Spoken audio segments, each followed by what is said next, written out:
एक बार एक छोटी सी बच्ची हाथ में मिट्टी की गुल्लक लेकर के भागती हुई एक दवाइयों की दुकान पर गई। वो काफी देर तक वहां पर खड़ी रही, लेकिन दुकानदार का ध्यान उसकी तरफ नहीं गया क्योंकि और भी बहुत सारे लोग खड़े हुए थे। उसने दुकानदार को कई बार बुलाया, लेकिन वहां पर भीड़ इतनी थी कि दुकानदार का ध्यान उसकी तरफ गया ही नहीं। और फिर उस बच्ची को थोड़ा सा गुस्सा आया तो उसने अपनी मिट्टी की गुल्लक लेकर के वहीं काउंटर पर जोर से रख दी, जिसके बाद में जो दुकानदार था और जितने भी लोग खड़े थे वो सब उस बच्ची की तरफ देखने लग गए। और फिर उस दुकानदार ने उस बच्ची से पूछा, बेटे आपको क्या चाहिए? तो वो बड़े ही भोलेपन से बोली कि मुझे एक चमत्कार चाहिए। ये सुनकर के दुकानदार को कुछ समझ नहीं आया, ना ही वहां पर जो लोग थे उनको कुछ समझ में आया, और सब उसकी तरफ देखने लग गए। फिर दुकानदार ने बोला, बेटे चमत्कार तो यहां पर नहीं मिलता है। तो बच्ची को लगा कि वो उससे झूठ बोल रहा है, तो बच्ची ने कहा कि मेरी गुल्लक में बहुत पैसे हैं, आप बताओ आपको कितने पैसे चाहिए, लेकिन मैं आज यहां से चमत्कार लेकर के ही जाऊंगी। तो वहीं काउंटर पे एक और आदमी खड़ा था, उसने उस बच्ची से पूछा कि बेटे क्यों चाहिए तुमको चमत्कार? तब उस बच्ची ने अपनी कहानी बताई कि अभी कुछ दिन पहले मेरे भाई के सर में बहुत तेज दर्द हुआ, तो मेरे पापा मम्मी उसको हॉस्पिटल ले गए। उसके बाद कई दिन तक मेरा भाई घर नहीं आया। तो मैंने कई बार अपने पापा से पूछा, लेकिन उन्होंने मुझे कुछ नहीं बताया। उन्होंने बार बार यही कहा कि वो आ जाएगा, वो कल आ जाएगा, वो कल आ जाएगा, लेकिन वो आ ही नहीं रहा था।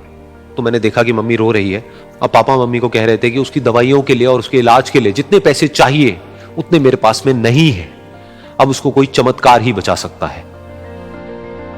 तब मुझे लगा कि अगर मेरे पापा के पास में इतने पैसे नहीं भी हैं तो क्या हुआ, मेरे पास में तो है। तो मैंने जितने भी पैसे जोड़ रखे हैं वो सारे लेकर के मैं इस दवाई की दुकान पर आई। फिर उस आदमी ने उस बच्ची से पूछा, कितने पैसे हैं तुम्हारे पास में? ये सुनते ही उस बच्ची ने अपनी गुल्लक उठाई, जमीन पर फेंकी और तोड़ दी, और पैसे गिनने लग गई। बाकी सब लोग खड़े होकर के उसको देख रहे थे। थोड़ी देर बाद उसने सारे पैसे अपने हाथ में इकट्ठे किए और बोली, मेरे पास में पूरे 19 रुपए हैं। वो जो आदमी वहां पर खड़ा था वो थोड़ा सा मुस्कुराया और बोला कि अरे तुम्हारे पास में तो पूरे पैसे हैं, इतने का ही तो आता है चमत्कार। ये सुनकर के वो बच्ची बहुत खुश हो गई और बोली कि चलो मैं आपको अपने पापा से मिलवाती हूं।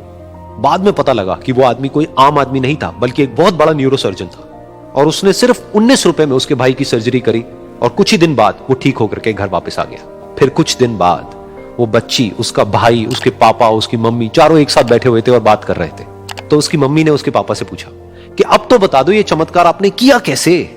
तो उन्होंने अपनी बेटी की तरफ देखा और बोले, ये चमत्कार मैंने नहीं, इसने किया है।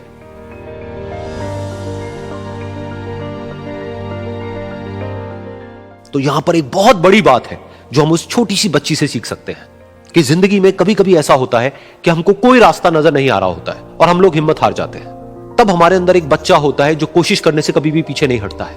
वो हार मानने को तैयार नहीं होता है क्योंकि उसको ना शब्द समझ नहीं आता है। वो बच्चा जिसके लिए कुछ भी नामुमकिन नहीं है, क्योंकि वो हर हाल में कोशिश करता ही रहता है।